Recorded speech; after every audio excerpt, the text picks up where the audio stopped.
নিখিল বড়ো ছাত্ৰ সন্থাই মুকলিভাৱে সমৰ্থন জনাইছে এনডিএক। আজি ওদালগুৰিৰ কেন্দ্ৰীয় সমিতিৰ সভাপতি দীপেন বৰুৱাই চুক্তি ৰূপায়ণ আৰু কাৰাগাৰত থকা এনডিএফবি কেডাৰসকলক মুক্তি, বিটিআৰৰ বাহিৰত থকা বড়ো কছাৰীসকলৰ বড়ো কছাৰী কল্যাণ পৰিষদকে ধৰি জাতীয় স্বাৰ্থত লোকসভা নিৰ্বাচনত এনডিএলৈ সমৰ্থন ব্যক্ত কৰে। আৰু এই সন্দৰ্ভত সতীৰ্থ সাংবাদিক মুছাদ্দিক হুছেইনৰ সৈতে দীপেন বড়োৰ সাক্ষাৎকাৰ আছে। এই মুহূৰ্তত সেয়া আগবঢ়াব বিচাৰিছোঁ।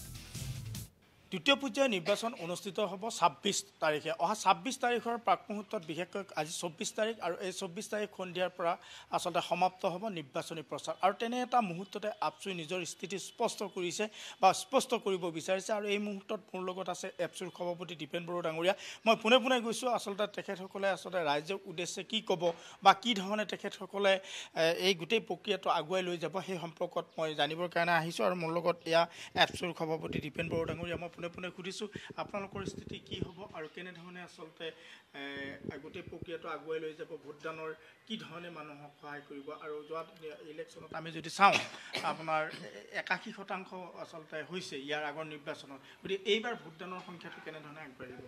হয়, নিখিল বড়ো ছাত্ৰ সন্থা দৰং ওদালগুৰি যি দ্বিতীয় পৰ্যায়ত লোকসভা চিট আছে, নগাঁও আছে বা ডিফু আছে, এই তিনিটা সমষ্টিৰ কাৰণে আমাৰ স্পষ্ট নীতি থাকিব যে গণতান্ত্ৰিক এই দেশ হিচাপে গণতন্ত্ৰ শক্তিশালী কৰিব লাগে। ইয়াৰ কাৰণে সকলোৱে ভোটদান কৰিব লাগে, আমাৰ এইটো আহ্বান।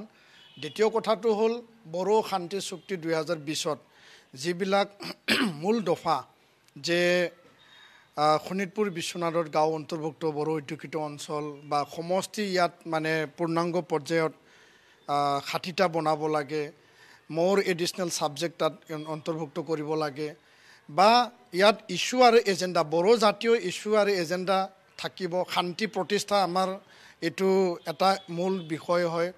আৰু লগতে দৰং ওদালগুৰিত যিখিনি চুক্তিত সন্নিৱিষ্ট কৰা, ইয়াত NIT হ'ব লাগে, স্পৰ্টছ ইউনিভাৰ্চিটি হ'ব লাগে, ট্ৰাইবেল ইউনিভাৰ্চিটি কেম্পাছ হ'ব লাগে, আৰু আন আন জিলাতো এই বিষয়বিলাক আছে।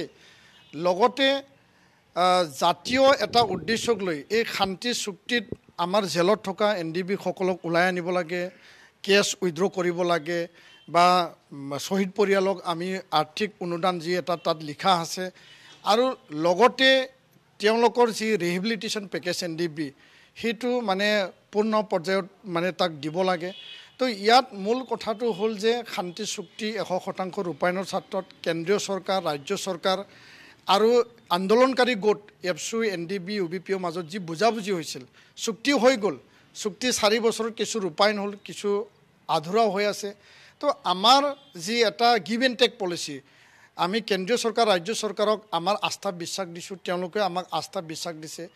এই বিশ্বাস আৰু আস্থাক লৈ পেলাই আমি আগবাঢ়িছোঁ। আৰু আমি দৃঢ় বিশ্বাসী যে এই সমৰ্থনে দিলীপ শইকীয়া ডাঙৰীয়াক ইয়াত আমি জিকাই পঠাবৰ কাৰণে পূৰ্ণ দমত আমি আমাৰ শাখা কমিটিবিলাকে কাম কৰিছে। ৰাইজক কৈছোঁ যে আমি ৰাজনীতি কৰিব অহা নাই, ৰাজনৈতিক উদ্দেশ্য আমাৰ নাই। জাতীয় ছাত্ৰ সংগঠন হিচাপে আমাৰ কথাটো হ'ল যে শান্তি চুক্তি ৰূপায়ণ হ'ব লাগে। ডিফু সমষ্টিত কাৰ্বি আংলঙত বসবাস কৰা বড়োসকলৰ পাৰ্বত্য জিলাৰ মৰ্যাদা পাব লাগে, সেই কথাটো আমি স্পষ্ট কৰিছোঁ। আৰু পূৰ্ণ দমত তেওঁলোকে সহায় কৰিব। নগাঁও সমষ্টিত যি মানে যি নগাঁও আৰু মৰিগাঁও আছে, তাত Bodo Kachari welfare autonomous council পূৰ্ণাংগ পৰ্যায়ত তাত গঠন হ'ব লাগে, গাঁও অন্তৰ্ভুক্ত সমষ্টি নিৰ্ধাৰণ।